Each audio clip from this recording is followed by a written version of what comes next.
Today for dinner we're making Malai Chicken Tikka. So let's get started. You're going to take 2 chicken breasts and the approximate weight you want it to be about 500 grams, and you're going to cut it up into cubes. Now we're going to season that with 1 teaspoon of ginger paste, 1 teaspoon of garlic paste, 2 teaspoons of freshly squeezed lemon juice.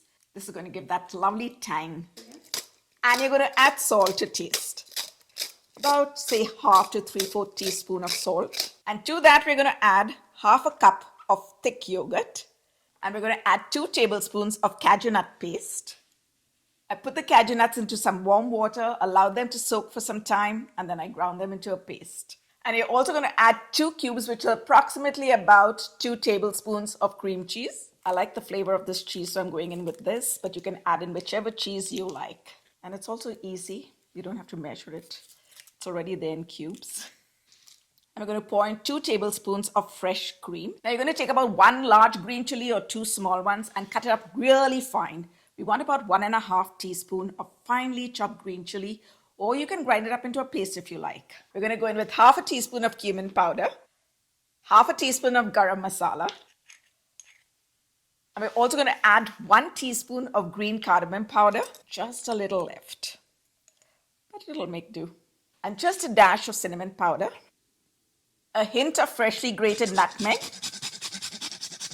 These are all lovely flavors coming out there. And 1 teaspoon of chaat masala, and this is really going to amp up that flavor. And we're also going to add 1 teaspoon of corn flour. And don't forget to add the kasuri, methi or dried fenugreek leaves. And we're going to crush that up to release all the flavors. And we're going to add in 1 teaspoon of that into our mix. And last but not the least, we're going to add 1 teaspoon of white pepper. It's time to get those gloves on and mix it all together. You want to make sure that your cream cheese is at room temperature so it blends well with the rest of the ingredients. And you're going to go in and massage those chicken pieces well with all that marinade so that they absorb the flavors. Now we're going to cover this up and allow it to marinate for about 30 minutes.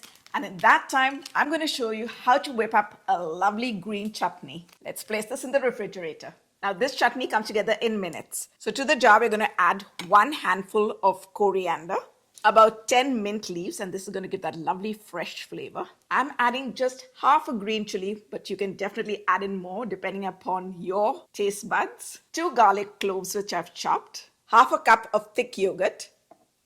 And now it's time to hope that it all fits in this jar. A little pepper to taste, and I'm going to add salt to taste. And don't judge me, this is totally optional, but I like to add a little sugar.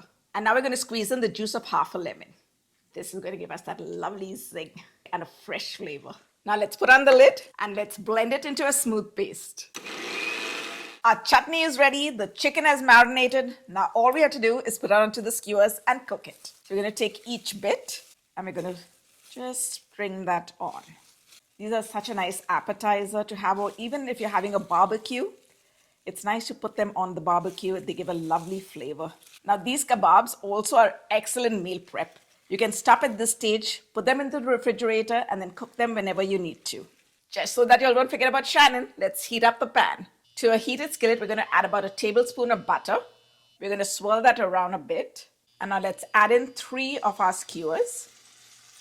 You don't want to overcrowd the pan. You want to get that little charred look on it. You don't want the chicken to steam. And once you have some nice color on one side, you're going to flip it over and allow it to cook on the other side. And you're going to baste the side with a little bit of butter. Butter makes everything better. And you're also going to flip it on the sides.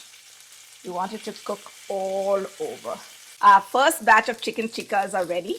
So let's take them out and put them onto a plate. Wow, just look at that. And now we're going to cook up the second batch.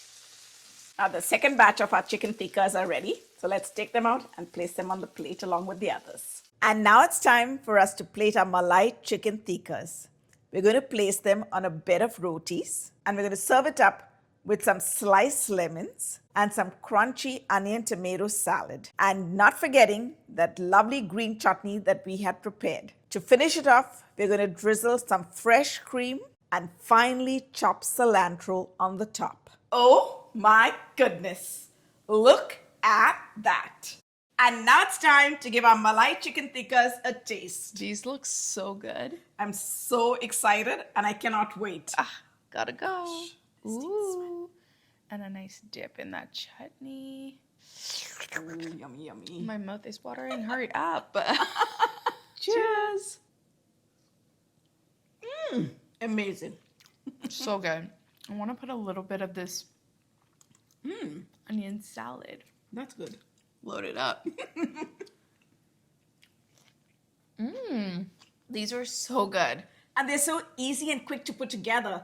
And they make an excellent appetizer when you have guests over, and especially during summer or any time of the year, actually. You're going to want to make this recipe because it's really a crowd pleaser. And you can find all the ingredients and the complete method for how to make them on our website. The link is in the description box down below. And while you're at it, don't forget to subscribe and hit on that bell icon so that you get notified every time we upload a new video. Thanks for watching. We'll catch you in the next one.